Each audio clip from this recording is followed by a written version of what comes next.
के interview question भी काफ़ी ज़्यादा इंपॉर्टेंट है। 1000 वीडियो का आपके लिए वादा है, तो 1000 वीडियो हम लेके आएंगे। उसी में एक पार्ट हम लेके आए हैं, तो काफ़ी इंपॉर्टेंट क्वेश्चन है। तो लास्ट से हम स्टार्ट करते हैं। जो टॉप 50 टेक्निकल इंटरव्यू क्वेश्चन थे उसका पार्ट 2 है। पार्ट 1 जिन्होंने नहीं देखा वो जाके देख लीजिए। और इंटरव्यू क्वेश्चन पे अप्रॉक्स 20 से 30 वीडियोज़ आ चुकी हैं चैनल पर, वो भी देखिए। तो सबसे पहला इंटरव्यू क्वेश्चन है, how many hours should CBR sample should be soaked. जो कैलिफोर्निया बेरिंग रेशियो टेस्ट होता है उसमें जो सैंपल होता है, एक मैं अगर आप चाहोगे तो वीडियो ले आएंगे पूरे टेस्ट पे, तो उसका जो सैंपल होता है उसको कितने देर तक पानी में सोक करके रखते हैं, तो वो 96 आवर तक उसको सोक करके रखते हैं। नेक्स्ट है कि जो जब हम स्लम टेस्ट करते हैं, स्लम टेस्ट किसके लिए किया था, कंक्रीट की वर्केबिलिटी चेक करने के लिए। जब स्लम टेस्ट किया जाता है तो ESTM क्या कहता है, जहाँ IS कोड क्या कहता है कि आपको कितने सेकंड में वो कोन उठाना होता है। वो हम देखो, उसको फिलिंग का तो तीन लेयर में किया जाता है। उसमें हमारा ट्रू स्लम्प होता है, हमारा कोलैप्स स्लम्प आता है, हमारा शेयर स्लम्प आता है, ज़ीरो स्लम्प आता है। तो उसको हम कितने जल्दी उठाएंगे, तो वो फिलिंग के बाद एकदम से आपको उसको विद इन 5 सेकेंड उठाना होता है। मतलब 7 सेकेंड भी हो सकते हैं, जहाँ आपके 3 सेकेंड, तो इसी के बीच आपको उसको उठाना होता है। जो टैंपिंग रॉड यूज़ की जाती है, हम स्लम कोन के टाइम यूज़ करते हैं या क्यू फिलिंग के टाइम, तो उसकी स्टिक की या टैंपिंग रॉड की क्या लेंथ होती है, वो होती है 600 mm। 24 इंच हो गई या 600 mm हो गई, और 16 mm की वो रॉड रहती है, तो वो यूज़ की जाती है। अगला क्वेश्चन है, जो टेस्ट कंक्रीट सिलेंडर्स हैं या क्यूब हम यूज़ करते हैं टेस्टिंग के लिए, तो कितने दिन के बाद टेस्टिंग होता है, 3 दिन, 7 दिन और 28 दिन पे वो टेस्टिंग की जाती है। अगला क्वेश्चन है, in what temperature range should concrete specimen should be cured as STM specification. जो कंक्रीट के स्पेसिमेन होते हैं, अगर सिलेंडर है, क्यूब है, उनको कितने टेम्परेचर पे आपको टेस्ट करना होता है, तो वो आज जो नॉर्मल बॉडी टेम्परेचर रहता है या रूम का 25 डिग्री से 27 डिग्री तक का अगर आप करते हो तो उसमें कोई दिक्कत नहीं है। जो फ्रेश कंक्रीट साइड पे आता है उसका जो टेम्परेचर होना चाहिए वो कितना होना चाहिए, 32 डिग्री सेल्सियस होगा तो सही है। 35 तक एक्सेप्टेबल होता है, लेकिन उससे ज़्यादा होगा तो वो कंक्रीट सही नहीं है यूज़ करने के लिए। अगला क्वेश्चन है, what are the minimum concrete cylinder should be cost for each set to be tested for compression test. तो हर एक सेट में लगा लो 3 से 5 M³ अगर कंक्रीट हो रहा है तो 4 सिलेंडर उसके लिए हम फिलअप करते हैं। अगला क्वेश्चन है, देवदार, चीड़, शीशम और पाइन, इन सब में से सबसे हार्ड वुड किसकी होती है, यील्ड हार्ड वुड, वो होती है शीशम की। काफ़ी अच्छी वुड रहती है शीशम की, महंगी रहती है। अगला है, जो ऑल ओवर फ्री बोर्ड रहते हैं सेप्टिक टैंक में। फ्री बोर्ड क्या हो गया, वहाँ मतलब जितना टैंक आपका, कोई 3 मीटर टैंक है तो 2600 mm तक वो भरेगा, मतलब 2.5 मीटर बढ़ेगा, 500 mm वो खाली रहेगा। वो जो खाली रहता है उसको फ्री बोर्ड बोलते हैं। और जो सेप्टिक टैंक होता है उसमें कितना होता है, 300-450 mm आपको फ्री बोर्ड उसमें रखना पड़ता है। अगला क्वेश्चन है, सेप्टिक टैंक में जो सीमेंट सैंड प्लास्टर किया जाता है वो प्रोपोर्शन क्या रखते हैं, 1:3 की प्रोपोर्शन रखते हैं, पहले बता चुका हूं मैं। और अगर हम बात करें स्टैंडर्ड प्रोपोर्शन किसकी होती है, लाइम और सैंड का जब मोटार बनाया जाता है ब्रिक कंस्ट्रक्शन के लिए, तो 1:2 की हम उसमें रेशो रखते हैं। अगला क्वेश्चन है, वेल सीजन टिम्बर जो होता है उसमें कितनी % मॉइस्चर एक्सेप्टेबल होता है, वो होता है 10 से 12%। और एक रिटार्डर यूज किया जाता है किसके लिए, concrete. Most commonly use retarder कौन सा होता है, वो होता है जिप्सम। ठीक है, रिटार्डर अगर कोई आपको पूछे कि रिटार्डर जो नॉर्मली मिल भी जाता है और कौन से यूज करते हैं, क्योंकि जिप्सम सस्ता होता है तो इसलिए जिप्सम को मोस्टली यूज किया जाता है।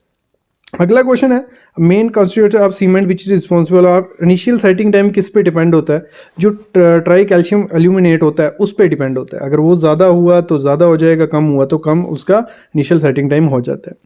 अगला क्वेश्चन है, मैक्सिमम और मिनिमम लिमिटेशन वाटर की कितनी होती है सेल्फ कॉम्पैक्टिंग कंक्रीट के लिए। सेल्फ कॉम्पैक्टिंग कंक्रीट जो हो गया, जो अपना फ्लोएबल हो, उसकी फ्लोएबिलिटी अच्छी हो, विस्कोसिटी अच्छी हो, तो उसका मिनिमम कम से कम पानी कितना डालना होता है और ज़्यादा से ज़्यादा कितना पानी आप डाल सकते हो।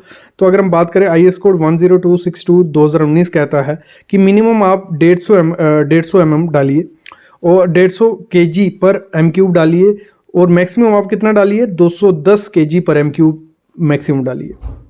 अगला क्वेश्चन है, the amount of finance preferable for self compacting concrete, जो सेल्फ कम्पैक्टिंग कंक्रीट होता है उसमें फाइनेंस कितने प्रेफरेबल होनी चाहिए, कितना फाइन होना चाहिए, क्योंकि नो फाइन पहले नो फाइन कंक्रीट में समझा देता हूँ फिर आप फाइन समझाओगे। नो फाइन कंक्रीट हो गया जिसमें सैंड और एग्रीगेट नहीं होता है, मतलब बिल्कुल ऐसे सिंपल कंक्रीट रहेगा। और फाइन सफिशिएंट देखो उसमें कितना होना चाहिए, 0.125 mm से कम होगा। अगर रेंज क्या है 400 kg M3 से 600 kg M3 है तो आपका सफिशिएंट अमाउंट कितना होना चाहिए, लेस देन होना चाहिए 0.125 mm से, ये हमेशा ध्यान रखना। अगला क्वेश्चन है साइज कितना रखना होता है फाइन्स का सेल्फ कम्पैक्टिंग कंक्रीट का, तो वो जैसे मैंने पहले बताया वो कितना होना चाहिए, डिजायरेबल साइज ऑफ फाइन हमारा 125 माइक्रोन बोल सकते हो या 0.125 mm है तो वो एक्सेप्टेबल है। अगर हम बात करें जो सेल्फ कम्पैक्टिंग कंक्रीट होता है उसमें वाटर रिडक्शन कैसे करते हैं, मतलब पहले मैं समझा लेता हूँ आपको। जो पॉलीकार्बोक्सिलेट, इसके पहले ये क्वेश्चन समझ लो फिर वो उस पर चलते हैं।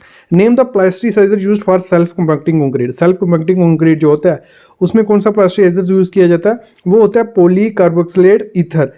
एक ऐसा एडमिक्सचर है, ऐसा प्लास्टिसाइजर है जो पानी की मात्रा कम कर देता है किसी भी कंक्रीट में। सेल्फ कंक्रीट में मोस्टली हम करते हैं वाटर रिड्यूसिंग एडमिक्सचर, हम इसे बोलते हैं PCE।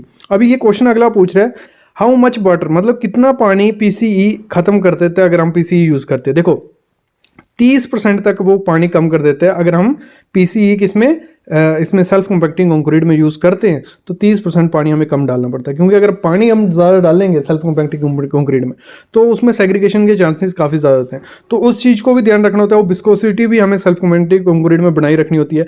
तो ये सब चीज़ें देख के हम उसमें एडमिक्सचर जरूर, प्लास्टिसाइजर जरूर करते हैं जो PCE रहता है, पॉलीकार्बोक्सिलेट ईथर।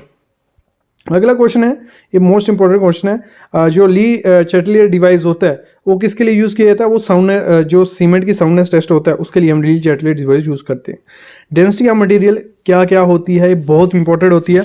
आप बिल्डिंग प्लानिंग कोई भी वर्क करोगे एग्जीक्यूशन में तो आपको डेंसिटी बेसिक मटेरियल की तो ज़रूर पता होनी चाहिए, नहीं तो हर चीज़ की होती है, लेकिन बेसिक जो कंस्ट्रक्शन मटेरियल है उनकी डेंसिटी मैं आपको बताने वाला हूँ। और ये इंटरव्यू में मोस्टली पूछी जाती है और आपके जो जेई के एग्जाम दोगे या किसी का एग्जाम दोगे उसमें भी काम आएगी। PCE जो होता है प्लेन सीमेंट कंक्रीट, उसकी होती है 2400 kg पर M3। रेनफोर्समेंट कंक्रीट 2500 kg पर M3।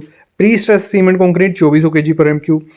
आइस की 920 kg पर M3। रेड ब्रिक्स की 1920 kg पर M3। फायर ब्रिक्स की 2400 kg पर M3। ब्रिक डस्ट जो सुर्खी होती है, मतलब टोटे बोटे होते हैं छोटे छोटे, उनकी होती है 1010 kg पर M3। RCC के ब्लॉक्स जो होते हैं 2100 kg पर M3। स्टील की होती है 7850 kg पर M3। स्टेनलेस स्टील की होती है 7480 kg पर M3। ऑर्डिनरी सीमेंट की 1440 kg पर M3। RHC की रैपिड हार्डनिंग सीमेंट की 1280 kg पर M3। सैंड की 1540 से 1600 kg पर M3। सैंड अगर गीली है 1760 से 2000 kg पर M3। स्टोन की जो चिप्स आती है एग्रीगेट 1600 से 1920 और स्टोन ब्लास्ट की हमारी रहती है 1720। सीमेंट मोटार की 2080। जिप्सम मोटार की 1200। जिप्सम पाउडर की 1410 से लेकर 1760। लाइम मोटार की हमारी रहती है 1600 से 1840। वाटर की 1000। सेलाइन वाटर की 1025।